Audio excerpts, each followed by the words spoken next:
So, let's start out. What is your full name? Richard T. Dunkelberger. So, what year were you born? What year was it? 1933, September the 5th. So when did you first start hunting? When I first started hunting, back when I was 8 years old. Do you remember your first experience at all? Well, at first I just shot squirrels. Well, that was kind of nice to see them going up, run up the tree, and they're sitting there. And back then we used to cut corn and have it shocked up, you know. And when you push a shock over, sometimes there'd be a rabbit under that run out. That if you got a chance, you could shoot at that. And then at noon, when we go in for dinner, back then we husked the corn by hand. We'd hunt back to the house and maybe get a rabbit or two. What other different things did you hunt? What different things did we hunt? Squirrels, rabbits, raccoons, groundhogs, deer. Awesome. Bear in my later years. So I heard that you have a cool story about raccoon hunting. Do you want to tell me about that? Well, I could tell you a couple. You can tell me whatever you want. Well, one night when I went out hunting, the dogs had a chase. And when they was barking, they wasn't chasing anymore. It sounded like they might have been barking in a hollow tree or something. But I kept going towards the sound while I come to a big house. I thought, oh, they're up under the porch. And I got there, they wasn't under the porch. There was an open window, and they were down in the cellar. So I go up on the porch and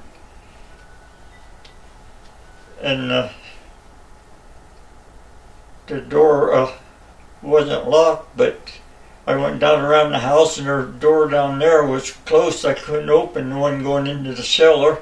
So I went back up on the porch and opened up the door and went in through a kitchen, found the cellar way, went down in the cellar, and there was a big bar across the cellar door. I took that down, and there's a place where they used to store potatoes, so it was up so high off the floor. And I lay down, looked, and up under there was a big coon.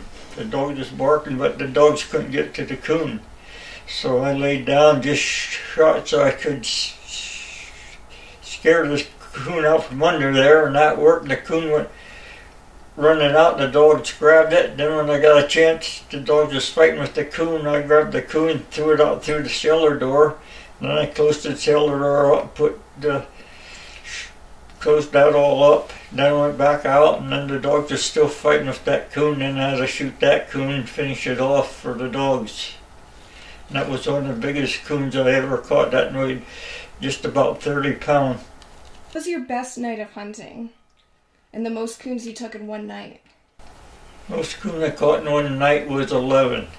And I was hoping to get the 12th one, but the dogs treed one for me, but my lights were going out and I couldn't see to shoot it out of the tree, or I would have got the 12th one.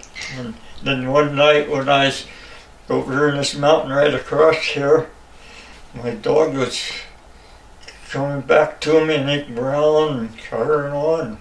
I didn't know what was going on. And there was something there, I thought maybe there was a bear, you know. Pretty soon here come two fellows out through this, dressed up. The army was having some kind of something going on for recreation, you know, for the soldiers. And they heard this dog growl and they were scared. They thought it was a bear or something. They come out and I seen who they were, dressed up in army uniform and carrying the rifles. And then I talked to my dog, then he settled down and they was all right. So how many dogs do you usually hunt with? 1 to 2. 1 to 2? So what has been your favorite ones? Oh, they were all favorite. I had the black and tan, blue ticks, and red bones. Right now I'm just the red bones. Can you tell me about them? Well, they're all good dogs, either regardless of whichever one it was. They were all good. One of the best ones I had wasn't a coon hound, it was a lab. He was real good. You could road hunt him either way, run him along the road, strike a coon, where a coon went, and he'd take it and tree it. And a lot of times when he'd bark tree up in a pine tree, if we find a coon in the pine tree and get that coon, he'd go back and bark again. There would be another one up there. That's a good dog. Yeah, he was a good dog. That was Toodles. I got him from my dad one day. He had a coon hound, and his dog had a bunch of pups, and he didn't want them, and he was going to get rid of these pups. My kid's sister was the same age as my daughter, I guess, or close by it, and he said when he got the milking done, he was going to get rid of those pups. So while he was doing the milking, she took one pup and hid it. So he got these pups and took them and got rid of them, and a couple of months down the road, he's going from the barn into the house, and there's a pup come running out. He says, Judas Priest. That was his word, you know, was it right? He said, well, Judas Priest, I thought I got rid of all those pups. So then they told him what she'd done, and then after that pup got up so old, then they didn't want it, and I was up there, and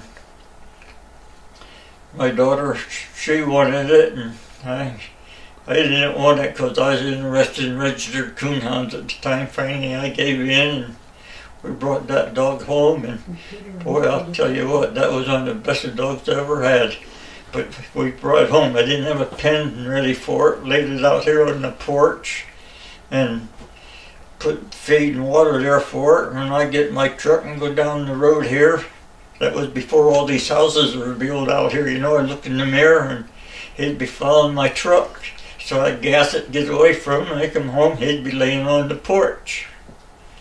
And then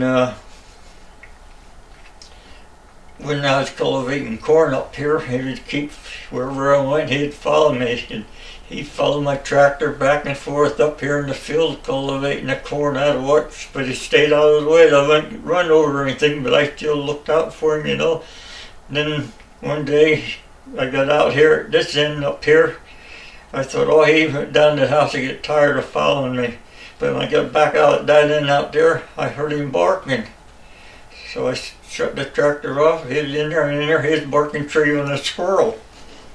So I went in and I just got a stick and threw up at the squirrel, and boy, he ran underneath that squirrel, kept it treed up wherever it went. So then one night I come home from work, it was at a little time, I thought, gee, the way he treed that squirrel, I'm going to go up in the hill and see what I can do. The limit for squirrels, I think, was 6 at that time. I went over the hill here, and he tree one squirrel, I shoot it, and before I get his skin out of between another one, I come down, I had my limit of 6 squirrels in no time. So boy, he made a good squirrel dog, and all of my neighbor buddies around, they loved to go on squirrel hunting with him. And then one night, I wondered, well, how he'd do in coon. And I went down here by Tom Ross, he ain't Tom Ross anymore, along the river there, and the dogs got a chase, and boy, they went down across the creek and across the highway and up around and back in, and this here lad, he was the first one in there barking tree before the regular coon hounds got there. And boy, he was a good one. And then I had Ed Whitmer and Fuji Foy that lived over there. They were both businessmen, and they liked to go on coon hunting. They've been wanting to buy my red bone that I had that I've been hunting with. So I took this dog out again, and boy, he could really tree coon. So I went over and asked him if they're still interested in buying my dog. He said, gee, yes, let me pay you before you leave here. I didn't have the dog with me. I said, no, how about a pig that they was raising this new breed of pigs, and I was raising pigs too, so they brought a pig over, pretty good size one, bigger than I expected, so I got that for the dog. And then that dog they hunted, it was about 12 years old or a little better, and they hunted with that till it was 20-some years old. Wow. Before German dogs get up 13, 14, they aren't so good. Boy, she treated coon for them. She was up in her little 20s yet. One night we was out. The dogs had a chase, and the distant game warden went along because he wanted to go along a little bit about hunting coons, since he'd have to go out and check coon hunters, you know. So when the dogs had a chase, it went up a big spruce tree. So we was hunting around, and at the same time there was a herd of deer, about 6 or 7, standing less than 30 yards from us, just stood there. And we was trying around. Finally, my buddy Mel Lehman, he spied ice up in the tree, and we carried one of those spotters there. He put that up in the tree. So if you can shoot in there, he said you hit the coon. So I left the game warden shoot, and he shot. Down come a coon, but when the coon started to fall out of the tree, I seen there was another one there yet. So that can come down, and then he shot up there, and down come the second coon. They were dead and they hit the ground. So then I generally skinned them out right away. So I skinned them out. Why, my dog ran over. These deer all stood there. They didn't run, and my dog ran underneath the deer. The deer never moved. The dog never barked at them. If the dogs don't bark at them, they generally don't run. Then when you run out through the woods hunting, these deer follow us for a mile or better to where we was going to quit. Have you ever had any problems with hunting on other people's property? Not really. There was one place where my buddy was with me. We went in where we parked the hunt. We intended to go in that direction, but the dogs, since we turned them out of the vehicle, they struck a coon. They went clean across.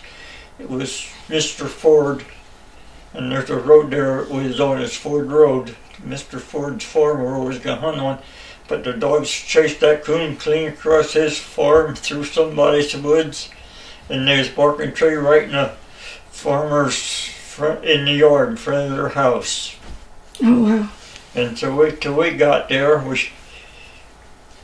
they had the state police there, and the state police said, well, they couldn't do anything about it. They wanted them arrested for hunting there, you know, coming in. Oh, jeez. And they said, well, that's Game Commission's business, not theirs. So, and Mel Lehman, he dealt with the state police a lot because he had a car business, an auction business, you know.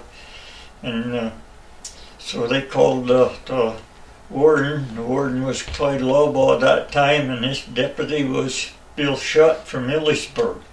So we was there at this house, and that man, he wasn't pleasant at all. But we was there for a good hour and a half before the game warden could get there. And his wife, she was gorgeous. She even brought us coffee out to drink and a piece of cake. And she come out with her light and shining it up. She enjoyed seeing that coon up the tree. So then, after the game warden come there, and they said, yeah, we had the right to come in and get our dogs, because the dogs, you know, would sit and bark all night long, and everybody around would be disturbed. So by law, we're allowed to go in at night like that and at least get our dogs. Has anybody ever tried to catch your dogs? Somebody did one night. I was out hunting one night down this mountain over here, down by Irish Valley, and the dogs had a chase, and they was barking a tree. And before we got there, somebody drove in and stole my coon hound. And then we didn't find it, but boy, it's maybe close to about 10 years later, or better, it came into a fellow up by Brunsburg.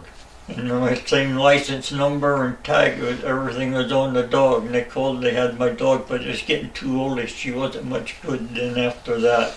One night the dogs, they had a chase between here and Sunbury, and the dogs had a chase, and they took it clean down towards the river down there someplace, and probably was in the hole where the dogs couldn't get the coon, but it was close enough they kept their barking. And I come home, and then next day, why, I got a call. They had my dog, and I went over to pick the dog up. And they was in towards Sunbury here, and I said, which one of you, there was 3 boys there. I said, which one of you called me? And the boy said, I did. And I handed him $5. He said, see, I told you we shouldn't shoot him.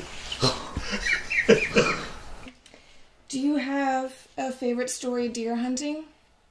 Hunting deer, I hunted a lot by myself, but up in Lucky 11 up Sullivan County, when we went up there, why, we went up over the mountain, and I drive a lot of times for deer for the fellows. Sometimes I'd shoot mine while I was on the drive and just drag it right out behind me. Today I wouldn't be able to do that. Too old. What's your favorite story about hunting small game? Small game, I used to hunt small game quite a bit, rabbits. There was one night I started out here, went out the top side of the road. My brother Nelson was with me, went out to the next farm here and dropped down and come back, and we had 13 rabbits. We didn't let them go to waste. That's awesome. If not, we give them to somebody. There used to be a Joe Dorsey lived in the mountain down there and up in the hut. And we used to shoot even groundhogs, take them and give them to him. He lived by himself, very nice fellow. And on Sundays, he used to, he had a little shanty. It wasn't any bigger than this room right here. It wasn't that big that he lived out of. He had a big dish pan that he'd hang out on the porch to wash his stuff up on, and there was a spring right by there. And we used to take groundhogs and coon and everything like that down to him. That was his meat. Do you have any friends that go hunting with you pretty often? Most of them passed away. I'm sorry. Most of them passed away. Yeah. Well, there was Mill Lehman that had the car auction, and that on the Danville Highway. Yeah. He was my last coon hunting buddy. Do you have any dogs right now? I had one, a red bone, registered red bone. It's 7 years old, coming 8, I think. Do you still go hunting then? Oh yeah. Awesome. Where do you usually go hunting now? Right now, back while I was working yet, I built a shanty up in the hill here. It's 8 by 8, and I'm paneling in it, a tile ceiling, 4 windows, and it was 2-foot porch down the front and down the one side, and a ladder going up to the porch. The floor's 9 foot high off the ground. And when I built that, I always went over to the mountain to hunt, and there was a friend of mine. They went up there, Cletus Roar. He was a cattle dealer. He went up there, and his son was a preacher. They come, and fellow had a funeral home. He worked at the funeral home from down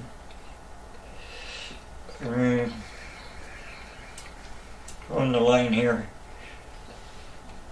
down in Virginia. And anyhow, Dave up there and Ned went out of that, and I went to the mountain. I left them to use it.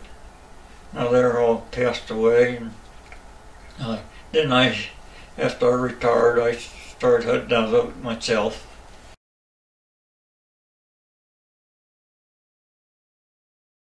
Dad used to go away. He had a double barrel 16 gauge, and him and Mom go to town or something. Then we'd sneak that out and maybe go out and shoot it. One night I used it pretty good. When I was a kid, I just wasn't very old. I didn't have no driver's license or anything. I was only 10 or 12. Somebody was stealing milk. So I took my dad's 16 gauge shotgun. I stepped up in the barn in the hay mow, and I heard the milk cans rattling. I said, uh-oh, they're down there still in that milk. So I got up and got down. They must have heard me. Must not have went quiet enough or something. And they took off running out across the field pasture. They went and they got out their ways. I just left both the barrels to go. The next day, some guys had to go to into the hospital or wherever it was. They went and they a hunting accident. They had to get some babies picked out of them. And they lived in Trevorton, but they were friends of mine.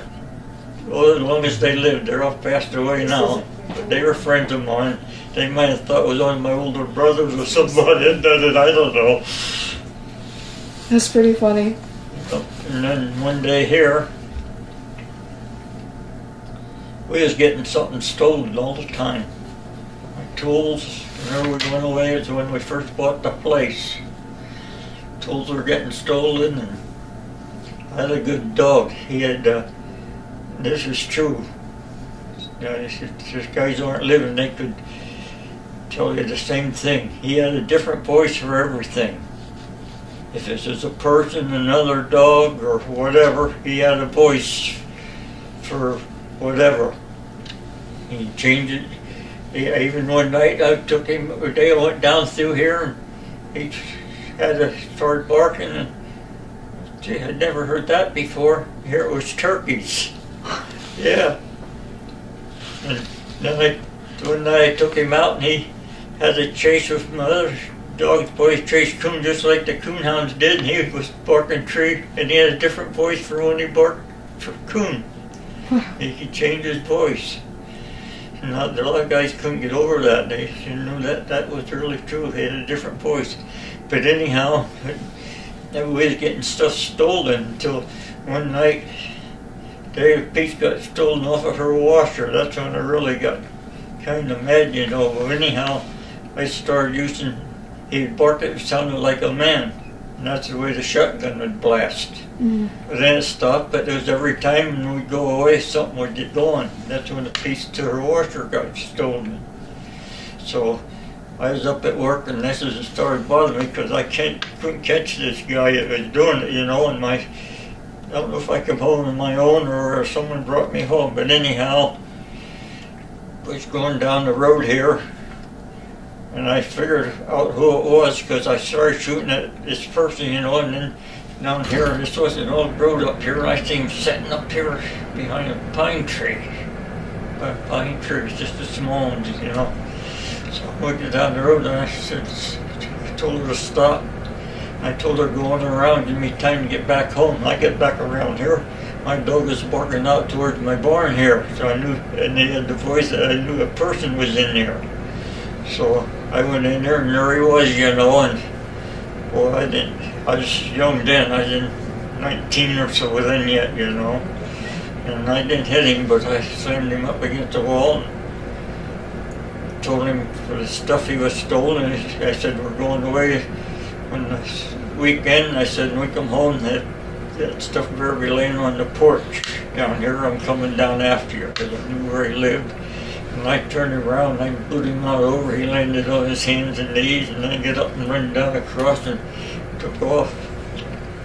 So when we went away and we come home, all these stuff that was being stolen was all laid in a nice row out here in the porch, plus tools that I thought I lost myself.